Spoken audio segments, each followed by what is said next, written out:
Bueno, pues seguimos con el epígrafe y como ya hemos hablado de la proclamación de la Segunda República, de ese gobierno provisional que hubo, y nos quedamos en las elecciones de junio de 1931, esas elecciones que dijimos en clase, en la última clase dijimos que eran las clases para, las elecciones para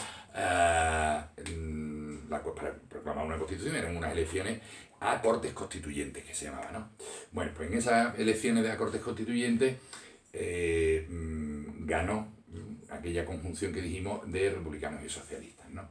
Y bueno, pues de ahí, de esas cortes va a salir una comisión de 24 miembros que van a ser los que se van a encargar de redactar la Constitución del 31. La Constitución del 31 que sería pues ese segundo punto que tenemos que nosotros desarrollar en este epígrafe, ¿vale? Bueno, hay que ser, yo voy a hacer un pequeño resumen de lo que os he mandado en los epígrafes. Mirad, la Constitución del 31 es probablemente la Constitución más democrática hasta ese momento, que se proclamaba en España, que se promulgaba en España, ¿no? Que se promulgó en España. Es una Constitución, bueno, a nivel formal, es una Constitución más bien corta, incluso más corta que la Constitución del año 78, una Constitución que tiene 125 artículos, está repartido en 10 títulos, los títulos son como los capítulos, ¿no?, de la Constitución, ¿no? Sigue manteniéndose esa división en la Constitución actual, ¿no? Y, bueno, pues es una Constitución que, en primer lugar, bueno, pues recoge un elenco de derechos muy amplio, ¿no? Un elenco de derechos amplio. ¿Qué significa esto? Bueno, pues que se recogen muchos derechos de tipo individual y de tipo social. Bueno, pues lo que era el derecho a una vivienda digna, el derecho a la educación y a la instrucción, a la cultura le va a dar muchísima importancia. En general, los gobiernos de la República le van a dar bastante importancia a la cultura, ¿vale? Aparte también es una constitución que, bueno, en principio tiene que nombrar un jefe de gobierno, ¿no? Entonces se crea, claro, hasta ese momento habíamos tenido un jefe del Estado, perdón, no jefe de gobierno, sino un jefe del Estado, que era el rey, pero ya no tenemos rey. Entonces se crea el cargo de presidente de la República, el presidente de la República. El presidente de la República que será elegido por las Cortes. Tendrá que ser elegido por las Cortes por una mayoría significativa de las Cortes. El presidente de la República, bueno, pues el que nombra, el que da la confianza al gobierno, el que puede disolver unas Cortes, puede convocar unas elecciones, etc. Es decir, tiene unas atribuciones muy específicas y después, bueno, pues ostenta, pues digamos, un cargo de representación, ¿no? Bueno, pues el primer presidente de la República, bueno, y ahora lo veremos cuando lo nombraron, fue Niceto Alcalá Zamora, ¿no? Niceto Alcalá Zamora, que era un político, pues como dijimos antes, cuando hablábamos del gobierno provisional, en la clase, pues era un político de derecha, o sea, era un antiguo cacique de Priego de Córdoba, como os he dicho, es decir, era además del partido de Miguel Maura, que era, bueno, pues un partido, pues Unión Republicana, me parece, que era un partido, pues claramente de centro-derecha, ¿no? También otra característica que tiene la Constitución es que define al Estado como unitario, o sea, el Estado es unitario, Aquí hubo mucha discusión. Bueno, el 14 de abril, cuando se proclama la República, a los 3 días, los catalanes proclaman la República Catalana. Entonces, bueno, pues claro, ya empiezan los problemas, porque claro, si se proclama la República Catalana, pues bueno, esto es, en fin, esto es sálvese quien puede. Entonces, bueno, se tiene que negociar con ellos.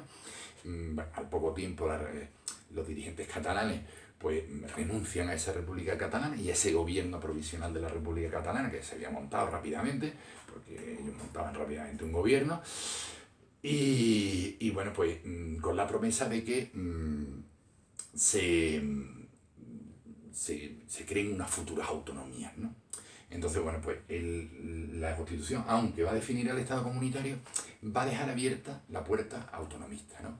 Entonces, bueno, pues efectivamente se van a aprobar dos procesos autonómicos que van a ser el de Cataluña y el de el País Vasco, pero ya el del País Vasco prácticamente con la guerra en ciernes en el año 36. El de Cataluña se aprobará en el año 32, ahora lo veremos en el bienio reformista, ¿no? Se crea un sistema unicameral, eso es también otra característica, es decir, poder legislativo unicameral, ¿no? Una sola cámara, elegida por sufragio universal. En cuanto al sufragio universal, la Constitución no se pronuncia, es decir, no habla del sufragio femenino, masculino, tal. Él habla del sufragio universal y se deja a posteriores leyes el desarrollo del sistema electoral. Eso es muy propio de las constituciones. De hecho, los constitucionalistas siempre dicen que hay dos tipos de constituciones, flexibles y rígidas, ¿no? Cuando una constitución se dice que es flexible es cuando deja mucho marco abierto, ¿no? Esta constitución, pues en ese tema era bastante flexible, es decir, dejaba un poco que después las cámaras pues discutieran si debía de haber sufragio universal femenino, o sea, universal puro, o solo sufragio universal masculino. Las discusiones sobre ese tema se prolongaron durante todo el año 1933 con intervenciones muy espectaculares, sobre todo por parte de mujeres que eran supuestamente de izquierda, que no querían el voto femenino porque sabían que el voto femenino español era tendente hacia la derecha, como efectivamente después se demostró, ¿no? Y dos características más que podemos decir de la Constitución, bueno, pues que supeditaba los medios de producción, el tema de los medios de producción.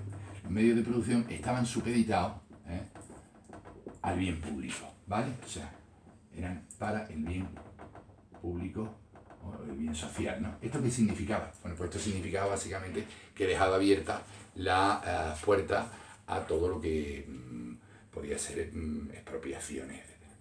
Y por último comentar el tema de la cuestión religiosa, ¿no? La cuestión religiosa es muy importante en la Constitución, concretamente en el artículo 26. El artículo 26, un artículo muy largo de la Constitución, bueno, pues define a España como un país laico, como un país que no tiene ningún tipo de confesión religiosa.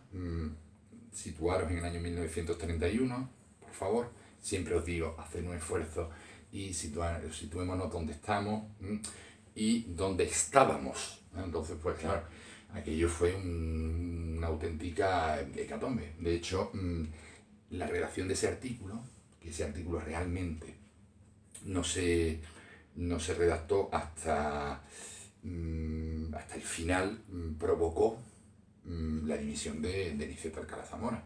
Y Niceto Alcalá Zamora, que era hasta ese momento el presidente del gobierno provisional, no era presidente de la República. Después sería presidente de la República, a partir de diciembre del 31. Pero en octubre era presidente del gobierno provisional. Y él dimitió porque él no estaba de acuerdo con la redacción de ese artículo. Y bueno, pues ya os digo, definía al Estado como un Estado laico, que además no protegía a ninguna confesión religiosa, no debía de tener ninguna relación con profesiones religiosas. Además, pormenorizaba mucho en el tema religioso. Bueno, pues decía que, por ejemplo, no se podían dedicar a determinadas actividades los miembros del clero. Por supuesto, dejaba libertad de conciencia. Porque, claro, evidentemente, una constitución no se puede meter en las conciencias de las personas, pero limitaba mucho el poder de la Iglesia. Le quitaba cualquier tipo de actividad de poderse dedicar al comercio, a la industria y sobre todo a la enseñanza. Y curiosamente tiene un aspecto que es bastante curioso, ¿no?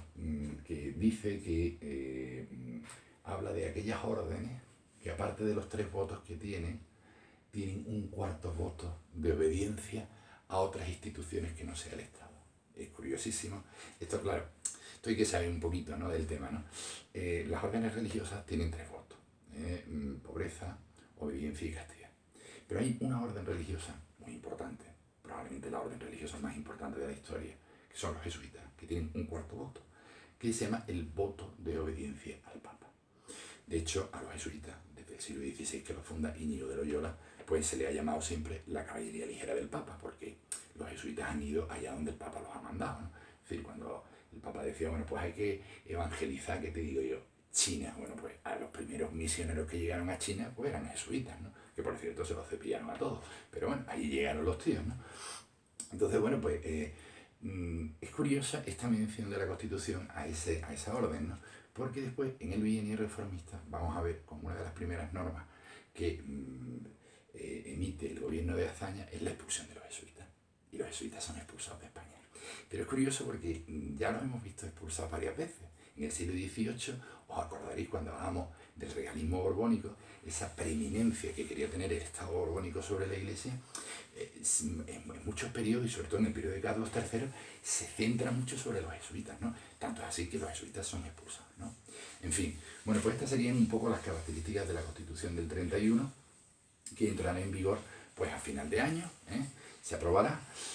Y bueno, pues va a tener como consecuencia, en principio, el nombramiento en diciembre del 31 como primer presidente de la República de Niceto Alcalá Zamora y la formación de un gobierno republicano socialista presidido por Manuel Azaña, que es el primer, digamos, presidente del gobierno. Por eso es importante que sepamos delimitar bien lo que es el bienio reformista. Hay muchos autores que dicen que el bienio reformista empieza nada más se proclama la República, porque ya empezaron las reformas. Y hay otros historiadores, sin embargo, que dicen que el bienio reformista realmente empieza en diciembre del 31, cuando ya está aprobada la Constitución y cuando es verdad que Manuel Azaña, ocupa la presidencia del gobierno. Ahora en un siguiente vídeo vemos ya el propio bienio reformista.